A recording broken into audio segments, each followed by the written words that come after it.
1K, man. Next up, we got Mr. Ballen, man.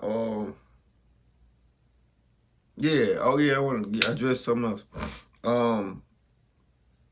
My video been coming like to when they hit the notification bell, that shit been coming like 2 days after I post the video. Like, so if y'all have a problem with that, you know what I'm saying? Which YouTube, y'all need to fix the bug. Cause that fucking on people money and shit. But that being said, we got the shocking police footage taken inside this container. Mr. Baller video, man. So y'all know it's Sunday. Y'all know what that means. I ain't hanging now. I'm gonna do a video tomorrow. Probably I'm off tomorrow. So. Today's story includes some of the most dramatic police footage I've ever seen in my life. So if you're on the fence about watching today's upload, I would encourage you to stick around just for that. But before we get into today's story, if you're a fan of the strange, dark, and mysterious delivered in story format, then you come to the right place because that's all we do, and we upload once or twice every week. So if that's of interest to you, please draw a gun on the like button and force them to retie your untied shoelaces right after you've stomped around inside of a bathroom of an outdoor music festival. Also, please subscribe to our channel and turn on all notifications so you don't miss any of our weekly uploads. All right, let's get into today's This cigarette.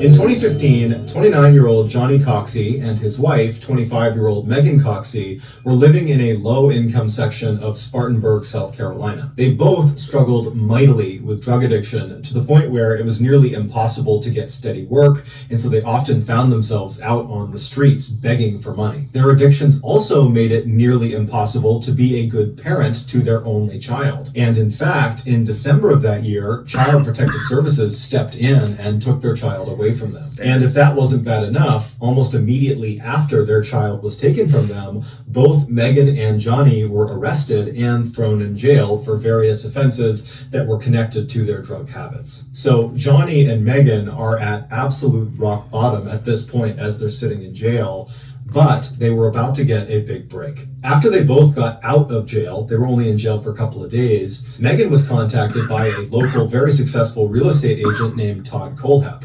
Todd was someone she had met previously when she used to be a waitress at a local diner, and Todd was reaching out to her to somewhat unbelievably offer her and her husband pretty decent paying jobs. Apparently, Todd had recently purchased this massive 95-acre plot of land in the area, and he needed people to come onto the property and help clean it up and clear brush and clean some of the buildings that are on there because his... That sounds like some good ass money though. I ain't gonna eat y'all. That sounds like some good ass money, boy.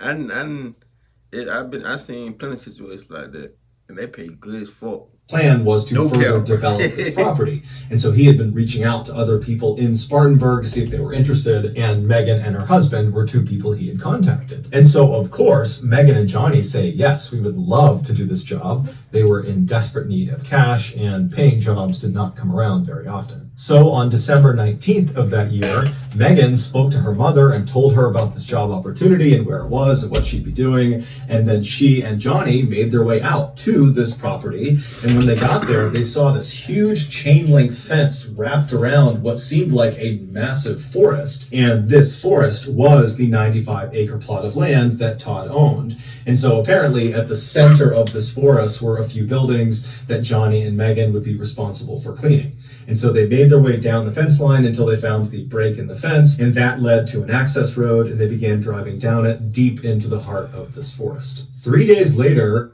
I can't take it anymore, Mr. Nibbles. It's always, yo, Death Knight, buff my armor. Hey, Death Knight. Megan's mother tried to get in touch with her, but she couldn't. And when she reached out to Johnny, she couldn't get in touch with him either. And so given the couple's history with drugs, Megan's mother thought the worst, that, maybe they overdosed. And so she panics and she rushes to Megan and Johnny's house. They're not there. And so something in her gut tells her that something is wrong here. It's not common for them to just completely go off the grid. And so she called the police. The police began their investigation by speaking to Todd Colehep, who was the owner of this property, because presumably he was one of the last people to see them before they went missing. But when they spoke to Todd, he said, look, I had limited interaction with them. They were on my property. They came out, they cleaned these 2 buildings on my property, and then I paid them and they left. And we haven't had any contact since. So, unfortunately, I don't have a clue where they would have gone next. And so at this point, the police decide their best bet is just to wait and see what happens. Although they did not tell Johnny or Megan's families this,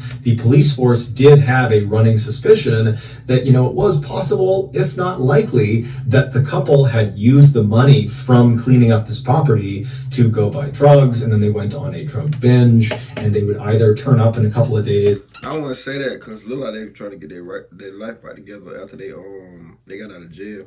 I ain't gonna lie.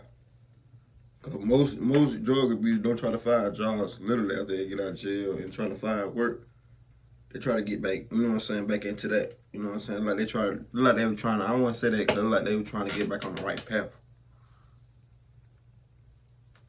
Alive or dead from an overdose. But a couple of days went by and the couple did not reemerge and no one had any idea where they were. And then a couple of weeks went by and then a couple of months went by. Damn. And it wasn't long before the case went cold. But it would not stay cold for very long. On August 31st, 2016, so roughly 8 months after the Coxies were reported missing, 2 more residents of Spartanburg went missing as well. They were 30-year-old Kayla Brown and her boyfriend, 32-year-old Charlie Carver. The pair had only been dating for about a month, but they were becoming quite serious, with Charlie already introducing Kayla to his family, a step that Charlie's father said was a very big deal for him. Unlike the Coxies, Kayla and Charlie were not struggling with drug addiction or with financial issues. They were actually pretty well off. Charlie worked full-time operating a printer at a local business, and Kayla made a living by doing odd jobs around town. According to their families, it seemed like the couple was very happy with their lives and the directions they were going. But starting on the evening of August 31st, Kayla and Charlie stopped returning text messages or answering phone calls. Charlie's father was especially close with Charlie, and so this sudden silence was immediately noticed by him, but he kind of ruled it out and thought, nah, shit, my mom wouldn't rule shit out. My mom would have been calling her, trying to see where I'm at. Type shit. you know what, I'm sure there's a reasonable explanation for why he's not texting me back. And so, I'll hear from him over the next couple of days. But over the next couple of days, Charlie continued not to answer text messages or pick up phone calls. Same with Kayla. And so after 48 hours of this total silence, Charlie's father finally hopped in his car and drove to his son's house to see if he was there. And he wasn't. Did that the first time. And he drove to Kayla's place, and she wasn't there either. And so none of it made any sense. And so he called the police and he reported them missing. The police started with absolutely no leads. And so what they did to begin their investigation was basically just to interview everybody in Charlie and Kayla's life. Friends, family, acquaintances, employers, co-workers, everyone. But no one had any idea where this couple had gone to. They had not told anyone about some trip they were going on or something they were going to do. It just seemed like they had vanished. And so initially, this investigation really got nowhere. But yeah, I'm confused to the motherfucker now. So these couples just going missing? Let me just shut the fuck up and watch the video.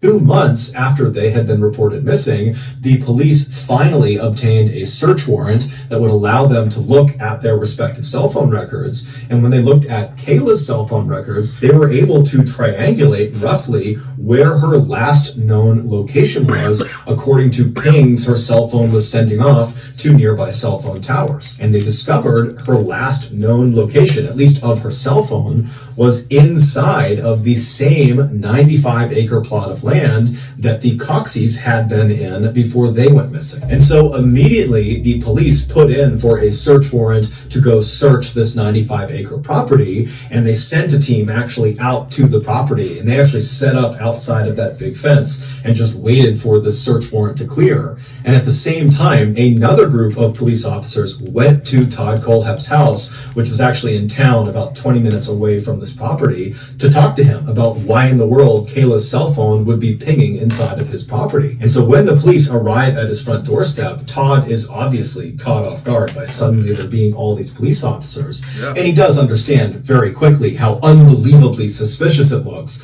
that now you have potentially two couples that have gone onto his property right before they vanished. And so he says to them, look, I know how this looks, but I gotta tell you, I did hire Kayla and her boyfriend did come along with her. She went onto my property. She did some work for me. She cleaned up some stuff, cleared some brush, and then I paid them and then they left. That is the last I saw of them. I have no idea why her phone would be on my property. At the same time, the team of police officers were kind of grilling Todd at his house. The other team that was outside of the 95-acre property, they found out their search warrant had been granted. And so they flew through the gate, they got on that access road, and they began bombing into this huge forest. And as they're driving, they pull out their maps they had printed out that showed the rough estimation of where her final location was within this property. And it looked like the last spot was inside of a clearing. And so as they're driving down this access road through all these trees, they see up ahead, there is a clearing, and it looks very much like the clearing on their map where this final location is.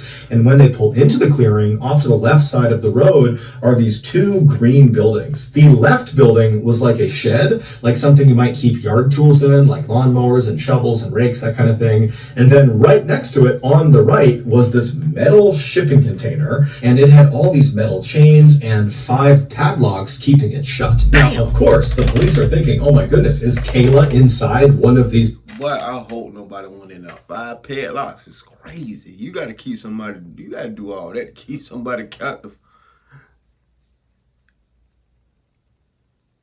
Man, look. Buildings, because this is probably where her last location was. And so right away, the police went inside of the left building and shack because it was easier to get into. There weren't padlocks all over it. And when they got inside, there really was nothing of note. Kayla was not in there. Charlie was not in there. There was no cell phone in there. It was just gardening tools. And so they went over to the right building, the shipping container, and they got out their metal cutting saws and their bolt cutters, and they began cutting into all of these locks and chains. And when they finally got that door open, they were absolutely astounded at what they saw inside. That's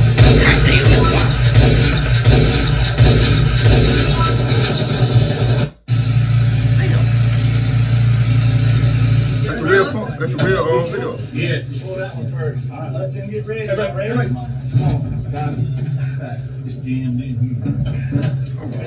Where's that security? I think security bar.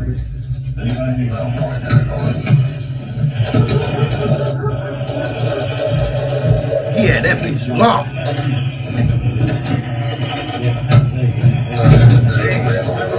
Watch out. Y'all move. I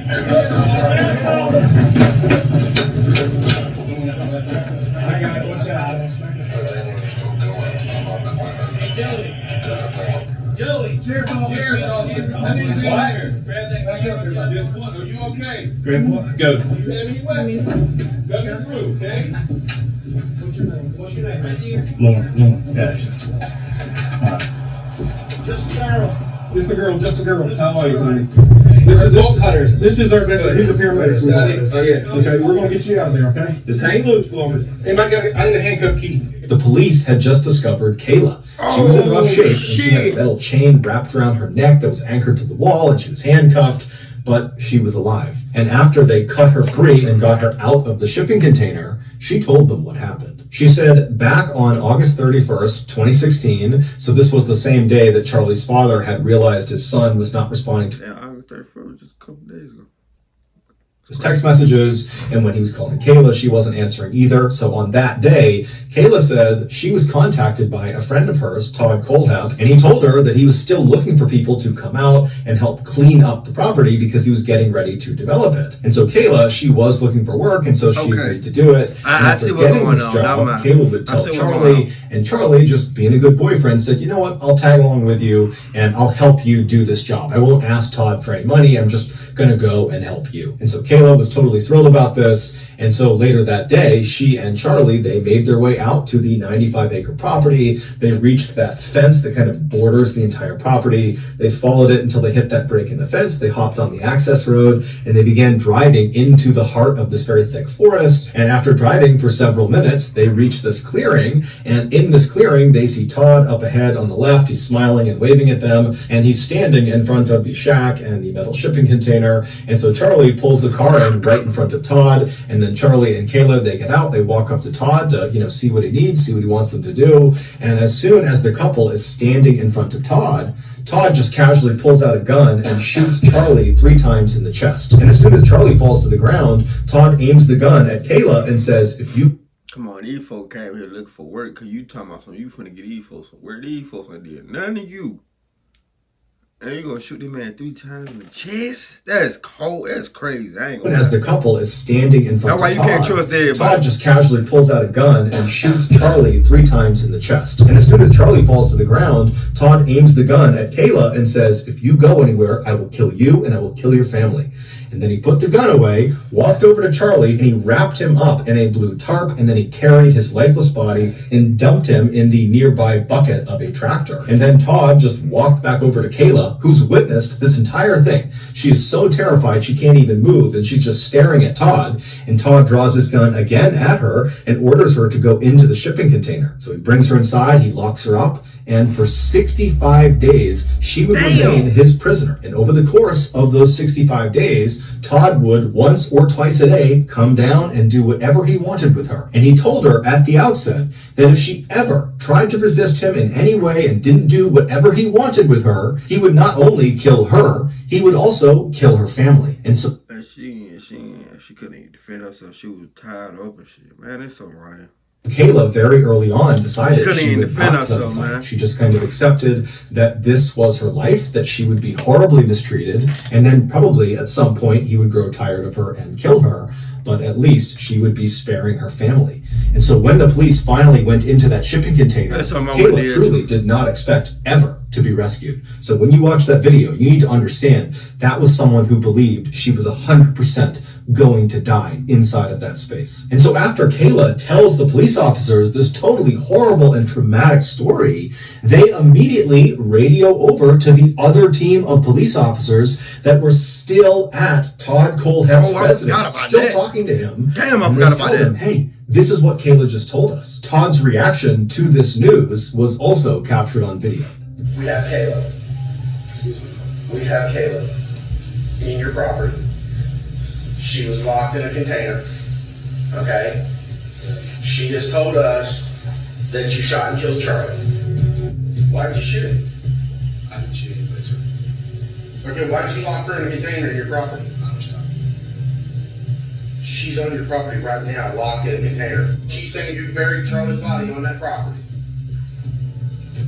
No, sir. So you're saying you didn't lock her up, you didn't put her in a Connex box or anything? No, sir. I'm only an attorney. Probably a good thing. Go ahead and put him in the back of your car. Even though Todd would initially... See, I like the sentence like that. That was too much tape bullshit. I used to go ahead and put him in the car. We got time for all that. Go put him in the car. Go put him in the car. Bitch ass nigga. Hold that beat your ass. Put him in the back of your car. Even though Todd would initially deny any wrongdoing and would claim he had nothing to do with what happened to Kayla or Charlie, he would eventually confess not only to killing Charlie and kidnapping Kayla, but also to killing Johnny and Megan Cox. Apparently, he had done to them. Damn, you know what's crazy? I ain't trying to sound like a bad guy, but I really forgot. The Ballens explained them at the beginning of the story. I really forgot about them, but I didn't forget about them. But this story was just so on, you know what I'm saying? The second couple, Charlie and Kate. I can't get the name right. Kayla, I think. And I forgot about these two. Megan and Johnny. I forgot about them. What he did to Kayla and Charlie. He had lured the Coxies onto his property on the promise of work, and then when they reached those two structures, he drew a gun and he shot Johnny and killed him, and then he ordered Megan to go inside of the shipping container. Now, unlike Kayla, who would ultimately comply, and it did save her life, Megan did not. She fought back. She was totally resistant. She wouldn't do anything that he wanted her to do. And so after only 5 days of her being in captivity, he would kill her. And the way he would describe her was, oh, she was acting like a wild animal, so I had to put a bullet in the back of her head. He didn't care at all about these people he had killed. Charlie, Johnny, and Megan's bodies would all be discovered in shallow graves right at They better get they better get him the death penalty. So I had to put a bullet in the back of her head. He didn't care at all about these people he had killed. Charlie, Johnny, and Megan's bodies would all be discovered in shallow graves right outside of that shipping container. Knowing he was potentially facing the death penalty and wanting to avoid that, Todd told police after he had confessed to these murders that he could actually confess to even more murders, and if he did, could they take the death penalty off the table? Wait a minute, he get this motherfucker serial killer. Y'all dealing with a serial. And so the police ultimately would agree, and Todd would tell them that back in 2003, he had walked into a motorbike shop and killed 4 of their staff members. Apparently, a couple of days earlier, they had offended him in some way. He had gone in there and they had kind of made some snide remark about how he was bad at riding motorcycles. It was kind of in good fun. It was not meant to be very mean, but Todd had taken it as an absolute. Yeah, that's why I say y'all send joke on certain people. Certain people don't know how to take jokes, man. And these is one of the motherfuckers that don't know how to take jokes. Offense and he could not stand for it. And so literally in broad daylight, he had walked back into this store and gunned all of them down. And then once they were all down, he had walked by each of them and put an additional round into each of their heads. And so as Todd is telling the police this terrible story, he's totally nonchalant. That's 8 people you done killed. About it. He's laughing about it. And so as Todd is telling the police this terrible story, he's totally nonchalant about it. He's laughing about it, and he's even bragging to police that they would be proud of him at how quickly he cleared the superbike shop, meaning how quickly he got in there and killed everyone inside. That somehow, because police officers use weapons too, they would appreciate how efficient he was. These 4 murders would be the only additional murders Todd would confess to, and they would be enough to take the death penalty off the table. But it's believed Todd had killed more people. In fact, he had blatantly admitted to Kayla when she was in captivity that his body count was in the high 2 digits. And most likely he was telling her this because he planned on killing her before she could ever escape and tell anyone. But of course, she was rescued, and so the world now knows. However, if Todd never confesses to any more murders, there's a very good chance we'll never know about them. One of the more disturbing aspects of this case is after it became public that Todd Kohlhepp was the killer, someone discovered that an anonymous account was doing all these product reviews on Amazon, and this anonymous account was Todd Kohlhepp. And the products he was reviewing were things like knives and shovels and chainsaws, and the reviews literally were about how he planned on using these tools to kill people, or they were how he had used these tools to kill people, or how he had disposed. I never seen such a dumb in my life of bodies. And then there was also a couple of reviews of padlocks, and one of the reviews said he had 5 of them on a shipping container, and so now the shipping container was just like Hotel California. Hotel California is the famous song by the band The Eagles, and in this song the famous line is, "You can check out anytime you like, but you can never leave." Todd was ultimately sentenced to 7 consecutive life sentences, which means he'll spend the rest of his life in prison. So that's going to do it, guys. If you got something... Yeah, I meant... Damn, this is a crazy video. No, I really meant 7. I forgot 7. Old girl survived. So that's 7 bodies he got. That is crazy. I ain't gonna count. Out of the videos I've seen, nah, yeah, this one kind of fucked up. I ain't gonna lie. But the last one, like, cause I had did a video on most legal fuck up. That was kind of messed up too. Y'all just didn't see it cause I thought I was recording that one type shit on some slow shit. But anyway, man, give me a thumbs up, like, subscribe. This video crazy. I ain't gonna lie. Hit that notification bell. Give me a thumbs up, like, subscribe. Hit my social media for requested videos. If I tell you I'm gonna react to it, I'm gonna react to it. That being said, let's ride, nigga.